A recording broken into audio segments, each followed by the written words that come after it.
Hello and welcome. I am Ruari Ewing from the International Capital Market Association. I used to be a bond private practice lawyer, and I've been with the ICMA now for nearly 18 years, I believe. I'm joined on this panel today by the IDBs, Marta Viegas, by the University of Stockholm's Erik Lidman, and last but not least, by Linklaters' Neil Pallender. Marta, Erik, and Neil, would you briefly like to introduce yourselves in turn? Hello, Ruari. It's very nice to meet you and to be here in this webinar together with you. So I'm Marta Viegas. I am a member of the board of executive directors of IDB, which is the Inter-American Development Bank. It's a multilateral development bank based in Washington, D.C. that operates to develop the region of Latin America and the Caribbean. In terms of background, I'm a lawyer, I'm a governance expert. I've been most of my professional life advising investors, international investors doing business in Latin America and the Caribbean. Okay, I'll go next. My name is Erik Lidman, and I'm an associate professor in corporate law in Sweden. And I run a research institute called the Swedish Corporate Governance Institute, where we've done quite a lot of work on bond market regulation in Europe. And the reason I'm here, I believe, is that I'm also a member of the OECD Corporate Governance Committee doing work on corporate bond market regulation. Thank you. Neil? Good afternoon, Roy. So I'm Neil Pallender. I'm a partner at Linklaters. I have been at the firm over 20 years, and I currently head the firm's corporate trust and agency business from London. So advising corporate trustees and agents in the context of capital markets, banking, and general finance matters in the UK, but also around the globe as well. Thank you very much, and thank you for joining me today. So today, for our viewers to say that our panelists are speaking in a personal capacity, and we're going to talk about a few issues arising or that are of interest following the January 2025 paper that the OECD published on regulatory frameworks and trends in the corporate bond market. So, Erik, you were involved actually in the background in the preparation of this report. I mean, do you want to perhaps kick us off with a bit of a reminder of what went into that and some of the background to that, please? I'd be happy to. So to start, the OECD revised its G20 OECD principles of corporate governance, I think, in late 2023. And the Corporate Governance Committee then included 3 new recommendations that are directly relevant for bond issuers and for bondholders. And they focus on debt contracts and covenants, the company's capital structure, and the exercise of bondholder rights. And the paper that you mentioned, titled The Regulatory Frameworks and Trends in the Corporate Bond Market, was developed by the OECD Secretariat under the guidance of the committee with the goal of sort of providing research relevant to understand how these issues and related questions relating to bond issuers in the principles are dealt with in a number of jurisdictions. The paper covers some of the largest corporate bond markets in the world, as well as other significant markets from different regions and legal traditions and level of economic development. And the aim of the paper, I think I should say, it isn't to give any recommendations to policymakers, but rather we hope it will offer a basis for analysis and discussions like this when considering corporate bond market regulation. No, thank you for that. And I suppose taking us straight in then to the main subjects. I mean, starting, obviously, you're based in Sweden. What's your take there in terms of regulation and its flexibility or inflexibility in the context of governance of, in the background, capital raisings and management? I think that's a very important issue, and the OECD did a report, I think, back in 2018, if I recall correctly, it was called Flexibility and Proportionality in Corporate Governance. It was before my time, but I think it's an excellent report that everyone in the field should read. And we get this question now a lot in Sweden. The Swedish, especially the equity market, has grown quite dramatically in the last 20 years, but also the bond market. We have, I think, just under 1,000 listed companies on the equity side and about 100 on the bond side now, making it one of the, or actually the largest market in terms of listed companies, and I think perhaps the third largest in terms of market capitalization in Europe now. And given the negative trend in listings in many countries around the world, then we get these sort of questions. What are the drivers behind this development? And of course, it's obviously impossible to give a decisive answer here, and of course there are multiple factors driving the development, and I'm sure we will never be certain on exactly which one are the most important ones. But I think it's pretty clear that what you were asking about now, the flexibility, and if we talk about especially the flexibility in the regulatory system itself, that's been a key part for this the development. And the way that the Swedish regulator, perhaps just by pure luck rather than design, but certainly to some extent by design as well, has put down a principle-based statutory framework, and then left to what we call the self-regulatory system to put down the details and even enforce the more detailed rules. And this structure, I think, has made it possible for rules to be changed according to market needs in a very short time, within a few months when needed, and also to get binding guidance on the interpretations very quickly. So you get a more dynamic market when you can get the legal certainty, knowing that we can proceed in this transaction in this way in 72 hours. And I should end here by saying that this is mostly something we have on the equity side. The bond market has grown quite a lot in the last, say, 5-10 years, and there are now being structures put in place through this type of collaboration between the legislatures and self-regulatory system. But it's very much something in development, but we'll aim to have the same structure in the bond market as well. No, interesting. And I suppose generally, indeed, the equity markets have historically tended in various ways to have more regulation, more requirements around them generally. But moving on in a way to corporate governance in the context of the authorizations to ensure that a company is legally able to issue bonds, and how those corporate authorizations come down the structure. Marta, how I think there's some nuances in perhaps Brazil and Israel which are interesting to pick up in this respect. Yeah. Well, first of all, I do want to congratulate the OECD on the paper. I was very happy when I saw the G20 OECD principles of corporate governance incorporating the bond market, and then this paper, because the bond market has increased significantly, as you were mentioning, has increased significantly, especially in emerging markets. So Latin America and the Caribbean did see sizable growth, and of course, a part of what the IDB does is to promote the development of capital markets in the region. So just want to start with that. But to your question, to your point, it is in Brazil and Israel, and in many other markets, it's the board of directors that typically makes the call on issuance bonds. But there's one exception in these two jurisdictions. It's when the bonds are convertible into shares. This is the case where shareholders' approval is required, and that makes sense because convertible bonds can dilute ownership. So naturally, the shareholders should have a say. And on the one hand, of course, giving the board full control over bond issuance gives agility, and the boards are in the best position to evaluate the financing needs and to respond quickly to market conditions.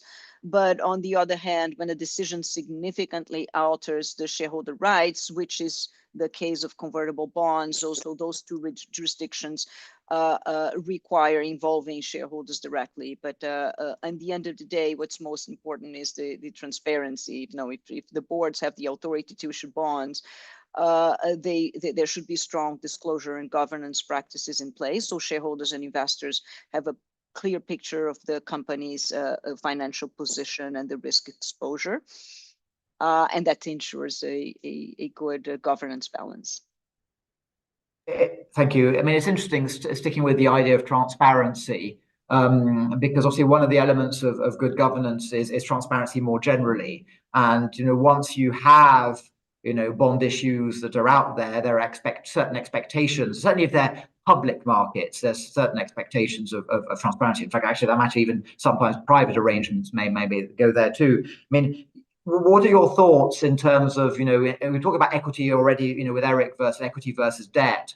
So in terms of things like, well, ongoing transparency, I mean, I think we think obvious thing is perhaps periodic annual accounts and so on. What are your thoughts in terms of, equity versus debt differences in that context?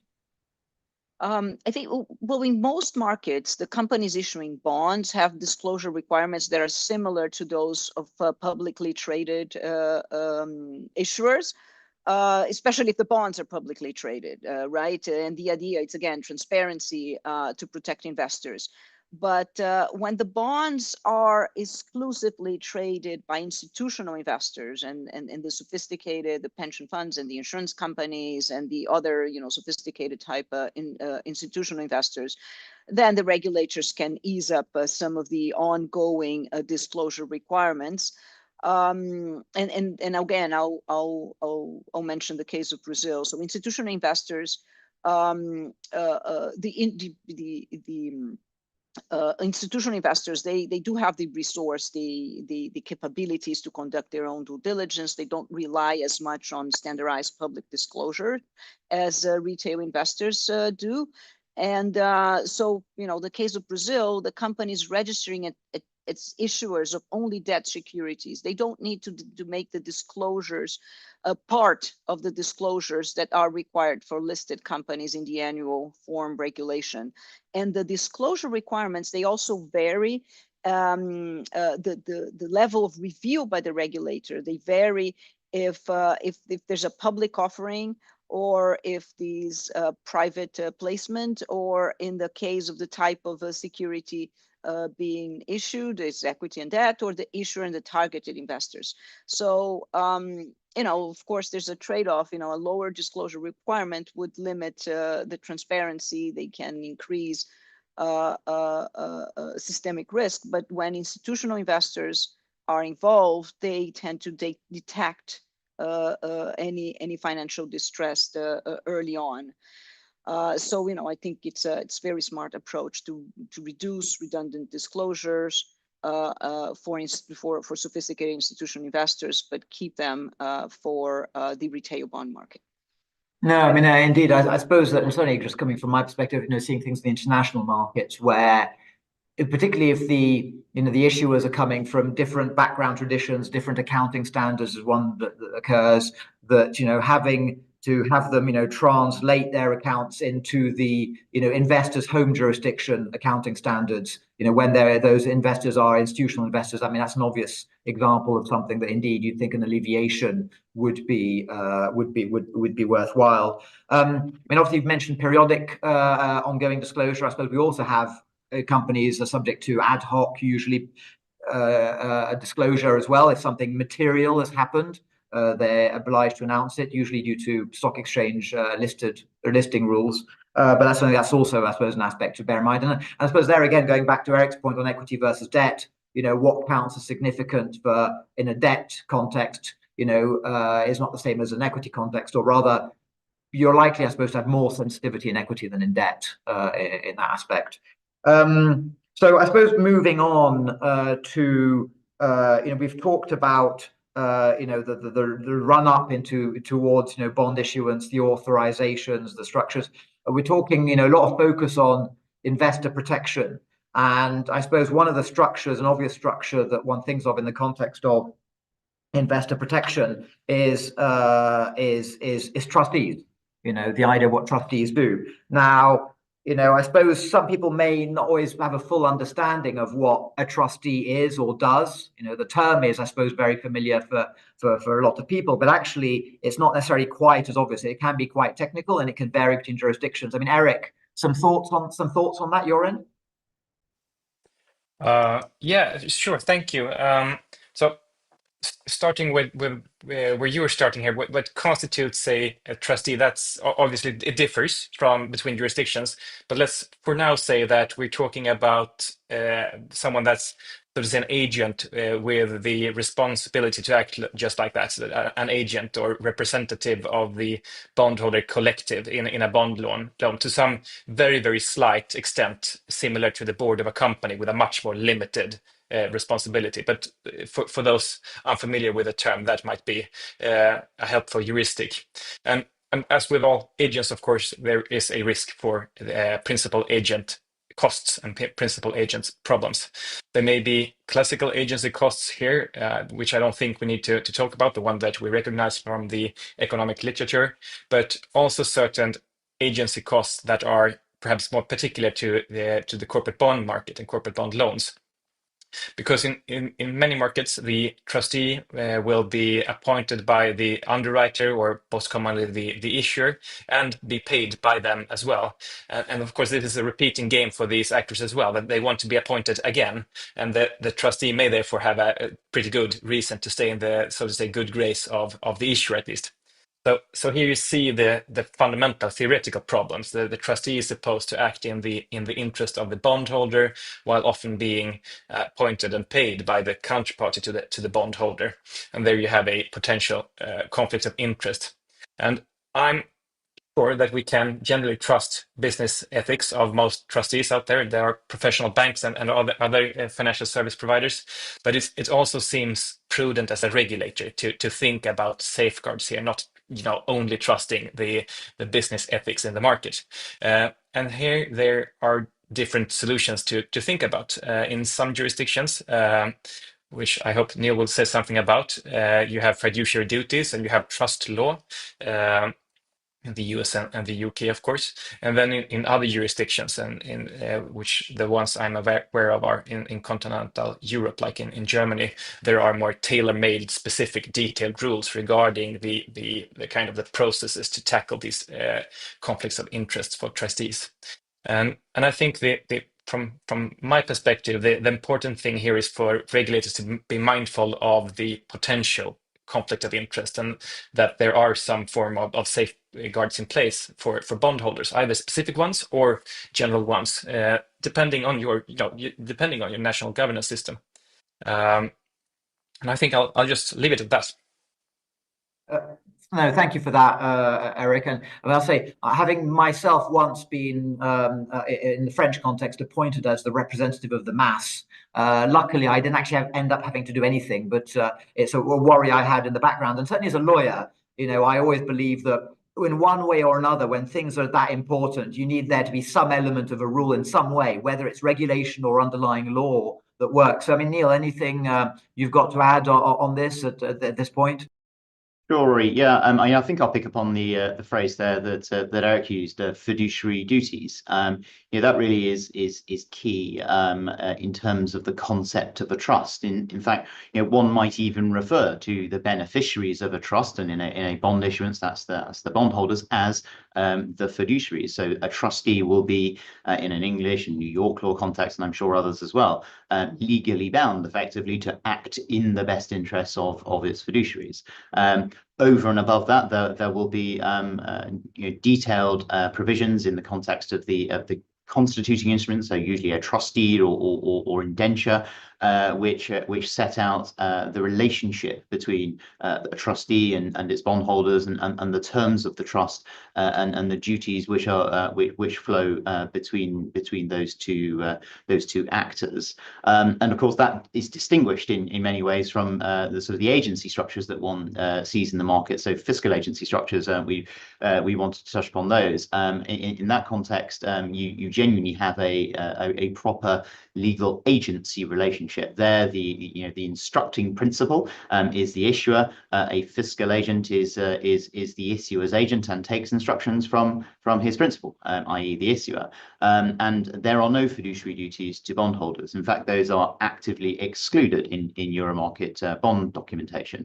And so it's an interesting concept where one brings in a trustee. You are giving and lending that additional bit of investor protection to a transaction that you don't get in arguably with a fiscal agency structure. Yeah, I mean, that's interesting because, as you say, with the trustee, what you get is things like, well, powers on behalf of the investors, which can be centralized and focused.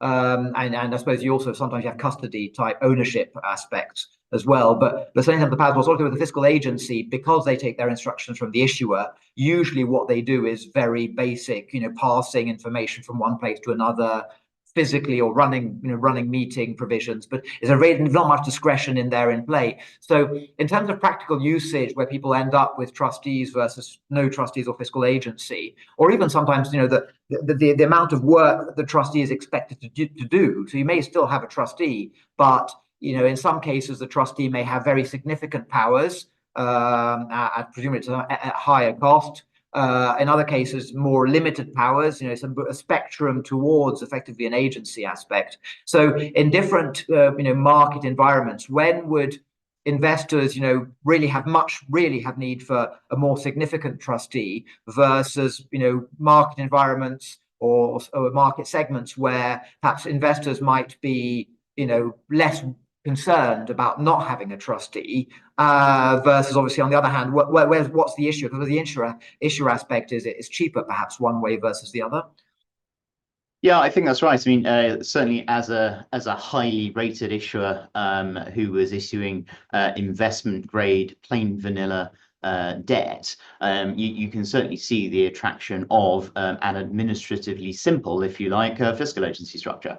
You have fewer parties to the transaction, and there are fewer parties to pay, quite frankly. But as mentioned previously, it does come with that arguable sort of lesser investor protection in having a professional outfit who is looking after the investors as in pursuant to those fiduciary duties we talked about. So how does that translate into reality? Well, sovereign and supranational issuance, that is all fiscal agency structure, and indeed plain vanilla investment grade debt. Absolutely, there will be fiscal agency structures there. There are certain jurisdictions that don't recognize the concept of a trust, so actually you see fiscal agency structures there. But then as you move down through the credit spectrum towards riskier products and certainly products with security on them, so high yield is a really good example of that. That's where actually having a trustee in the structure to protect the interests of the bondholders becomes pretty common. Thank you for that, Neil. I mean, just coming back then to, I suppose, just staying with you just for a bit longer, just in terms of coordinating the bondholders.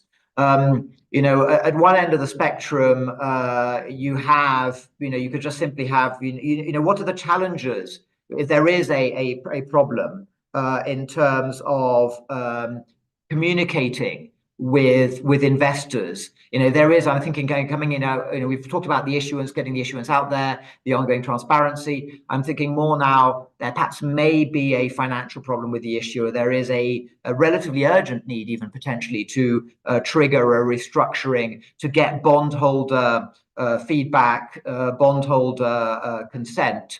That involves obviously an element of communication with the bondholders. How does that work in the markets? Do we have challenges there to be mindful of? Yeah, certainly. I mean, I guess if we stick with the trustee versus fiscal agency distinction for the moment, in the context of a fiscal agency structure, as mentioned, you don't have that fiduciary there to represent the bondholders and to take action on their behalf when duly instructed to do so. And so holders tend to be, I guess, a bit more disparate in the sense they don't have that central channel through which they can forge any enforcement action or frankly communicate with the issuer.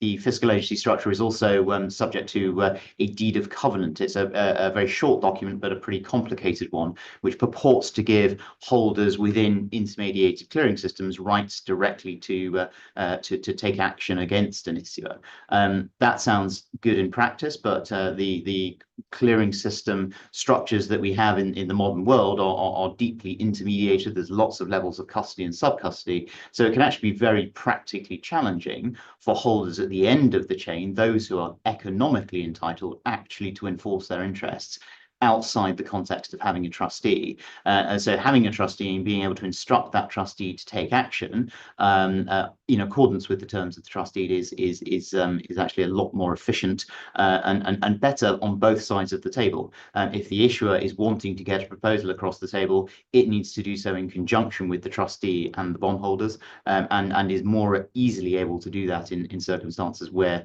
that mechanic is in place. No, thanks for that. And indeed, especially if you're talking about the crossover in the investment grade space, where it can be quite a challenging dynamic, where the issuer may have a cheaper fiscal agency, but they loses a bit of that potential flexibility in future. On the other hand, it might not need it, and so on. I mean, Erik, just coming to you in terms of bondholder approval for potential changes to terms and conditions. I think particularly we're talking about restructuring, I suppose, fundamentally, and this is very specific circumstances. What or covenant waiver negotiations, particularly in the high yield context. There is, I suppose, the idea that getting the unanimity amongst bondholders, I think, would quite often be broadly seen as a practical impossibility. And I'm not sure anybody's ever seen actually full unanimity in terms of a broadly distributed bond. So that takes us to sort of majority approval type things. Erik, you got some thoughts around that? Certainly, and I think what you end up in here in many jurisdictions is thinking about equal treatment or of bondholders, or equivalent treatment at least. And I think this is, if you talk about, there is now an ongoing discussion, and you tend to hear the term corporate governance in a bond context more and more often. And I think this is one of the key aspects here. And just to give for the audience a concrete example here, when this becomes important in many markets, at least, it will be possible to change the bond terms after issuance with the support of a bondholders meeting decision, similar to changing the articles of association in a company. And it's not entirely uncommon, as you're saying, that a consent fee is offered in a case like this, where the issuer will pay the bondholders to vote in favor of a term change, perhaps as a compensation for a term change that they wouldn't otherwise approve.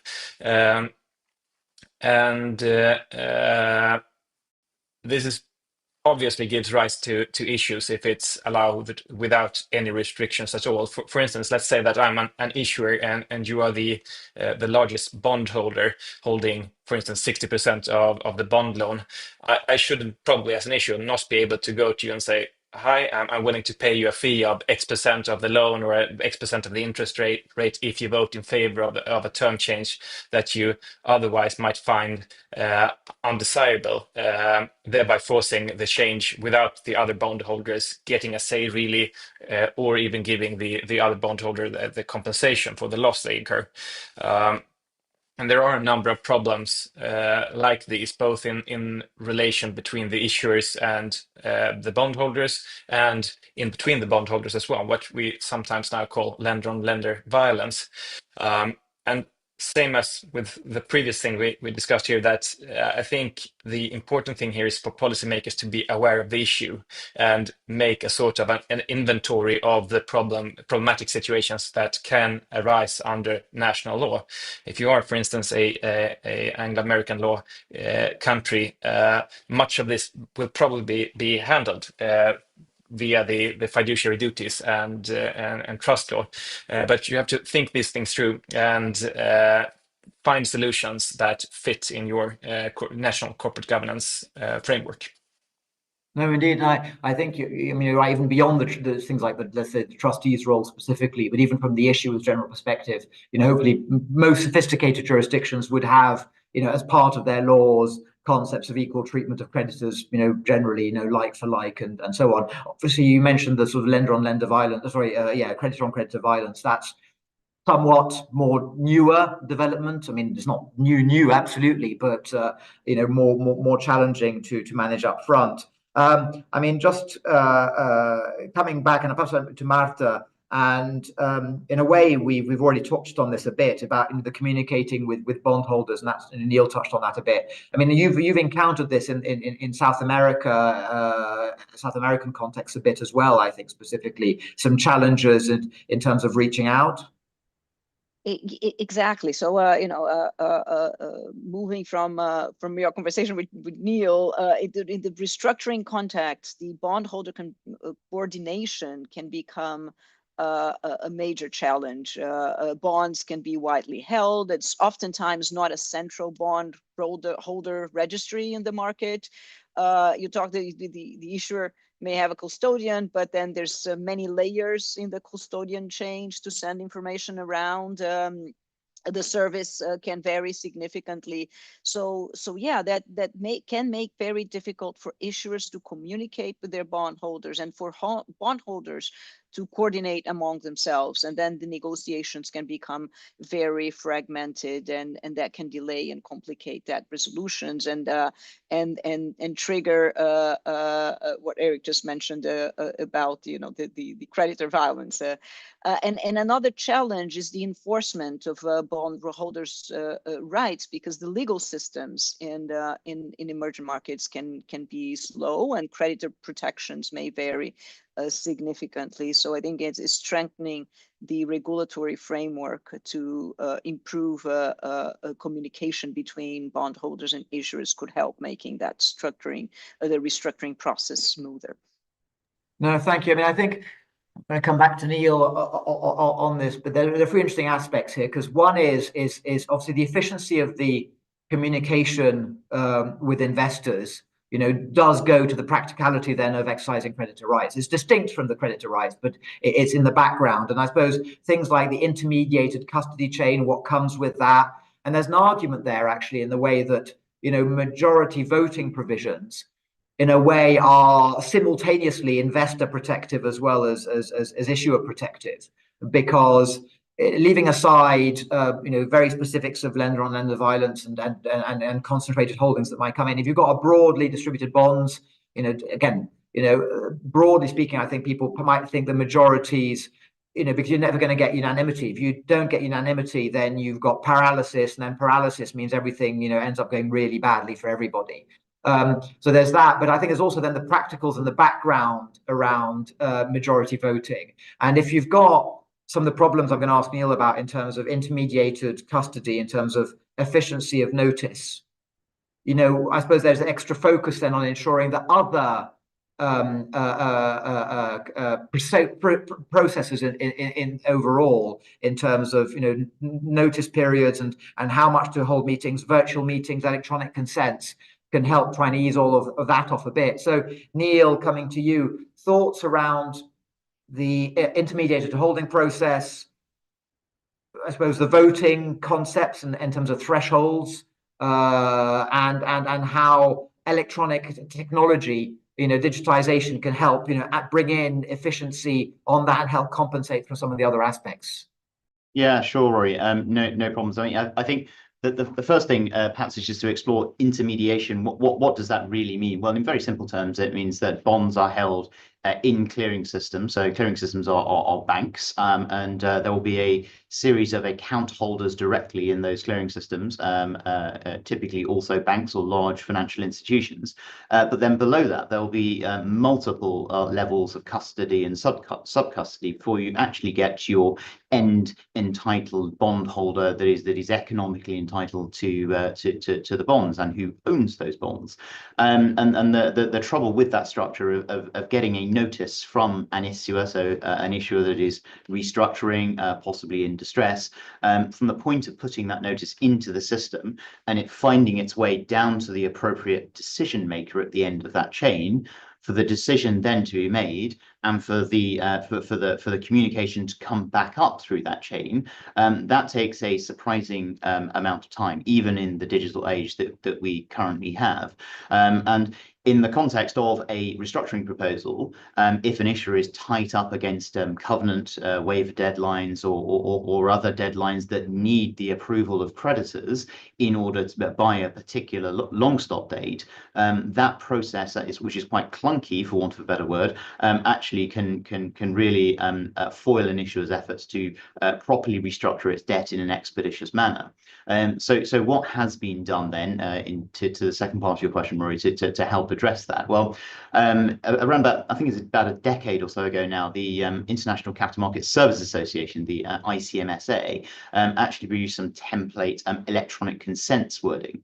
And what that effectively enables is you are still within the clearing systems, and holders still have to vote through the clearing systems, but actually in a way which is much more efficient, in a shorter time period, and which reduces the sort of 21 clear day or greater time period that is required for a bondholder meeting.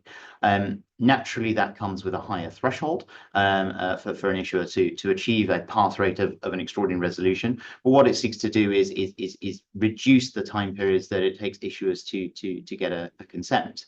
That wording has very recently, just as in the last month to 6 weeks or so, been modified with an enhanced electronic consents option to actually enable issuers to launch an electronic consent.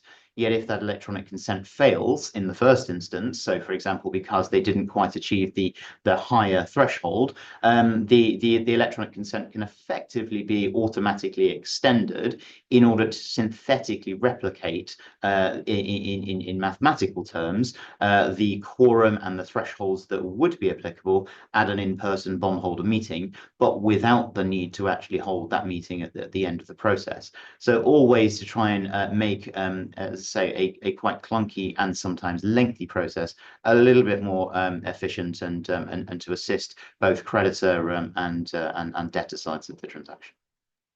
Well, no, well, thank you very much for that. I mean, I found this as quite an informative discussion from my perspective. I had a certain perspective of a few things, and I've learned a few more things, and perhaps you have as well. I'm not sure if any of you have any parting comments, but otherwise, if not, what I would propose to do is to thank our audience for their time. Thank you, Marta, Erik, and Neil, for your time in joining me on this panel following the OECD's report, and wishing everybody a very good day. Thank you. Thank you. Thank you very much.